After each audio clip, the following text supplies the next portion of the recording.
Now this, you're getting a live look at the Stinger.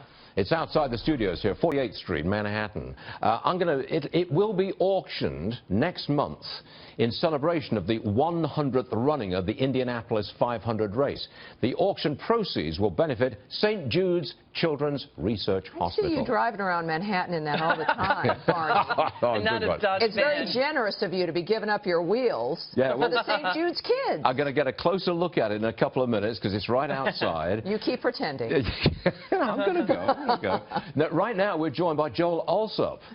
He is a cancer survivor, and if I'm not mistaken, you were treated by St. Jude's. You're a St. Jude's guy. I am. And the proceeds from the sale of that car, the auction, they're going to St. Jude's. Absolutely. So, yeah, I was treated at St. Jude. Give me your story. Oh, yeah, I was treated at St. Jude 28 years ago now. I was treated there for bone cancer in my right shoulder. Had about a year worth of treatment. You've lost your right arm. I've lost my right arm. I had to have the arm amputated to get rid of the cancer. But did you start out being treated at St. Jude's? I did. I started out being treated at St. Jude. And the wonderful thing there and the wonderful thing about auctions like these, it's at St. Jude, no family has to pay for anything. We take care of treatment, travel, housing, and food. So my parents, when I got there, they got to focus on me and helping me get better, and that's all they had to worry about. How long were you in treatment for at St. Jude? I was there for a year.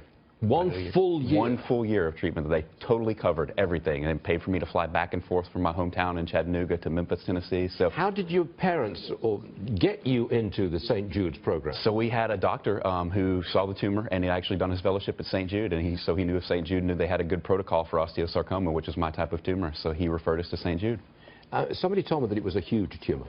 It was fairly big. I don't know the exact size of it. It was fairly. It actually broke a bone in my arm, which is why we knew something had happened. That's how you found out? Yeah, I was right-handed when I was a child, and so my parents noticed I stopped using my right hand, so they took me to our doctor and luckily did a scan. How many years ago is this? This is 28 years ago now. Are you totally okay? I'm doing great. After my year of treatment, I was totally in remission. I've been cancer-free ever since. As a matter of fact, next weekend I'm going to leave to do a half Ironman, so I'm doing fantastic because of really? Yes, yeah. So I'm doing fantastic because of the fantastic work that goes on at St. Jude Children's Research Hospital. How old were you when you went into the hospital? When I was 7 years old when I started my treatment. And you're here. That's and I'm here now. Yeah. And you're going to do a triathlon? I'm going to do. This will be my 11th triathlon ever, first ever half Ironman. So it's because the hospital gave me life. So. Sweet. Now, wait a minute. That must have been millions of dollars worth of treatment. I mean, really? Yeah, that's extraordinary. And we never saw a bill. Do you know what the treatment was? Because you are totally cancer-free 28 years later. Yes. What was the treatment? So it was 4 rounds of 4 different kinds of chemotherapy that I had, and it lasted right at a year. And so that's about the same kind of protocol osteosarcoma has now. And osteosarcoma? Yes, sir. That's a tumor on the bone? Yes, sir. That's what it is? Yes, sir. And the radical removal, so that's key, being able to do that. And boy, what a blessing. Oh, it's been amazing. I mean, if you look at St. Jude, since we opened our doors in 1962, childhood cancer survival rates there were only 20%.